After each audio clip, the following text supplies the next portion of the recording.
I'm someone who, like my views have changed a lot over, like I'm sure some of the things I said here I'll learn more about and then change my opinion on in the future and everything. So for me, it's quite important to be able to like change my views when I find out I was wrong about something.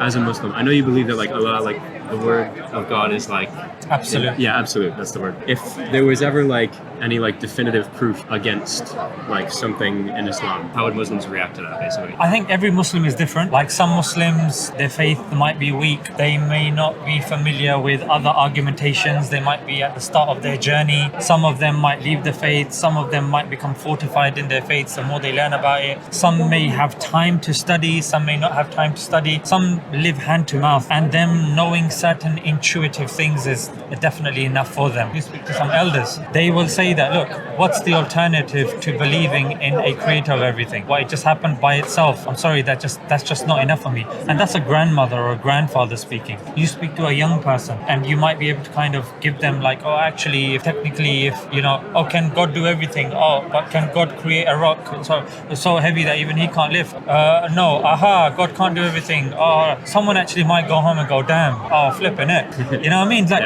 everybody, bro, has a different IQ. And this is not just an IQ in terms of literacy. This is an IQ in terms of social awareness, in terms of maturity, in terms of religious maturity, in terms of scientific maturity. I would argue that a lot of people, even in science, don't have a degree of maturity. For example, I think his name is John Murdoch, who was one of the founders of the Nature journal. Him alongside Stephen Hawking, they were saying that when they came across the Big Bang, bro, they were saying that the people in the scientific community, they were very much against it and working to prove it wrong. Firstly, that's not science. To be fair, the scientific method is you have to prove it right by failing to prove it wrong. You know what I'm saying? Like you have to try everything you can. Yeah, you have to try everything you can to prove it wrong. That's ideal scientific method. Yeah. However, when we see the way science is being done now, it's okay, there is a gap that we've seen. Let's see what can fit within a gap. For example, okay, there's a gravitational this, that, okay, there must be another planet there. Let's look for a planet. We know all of this,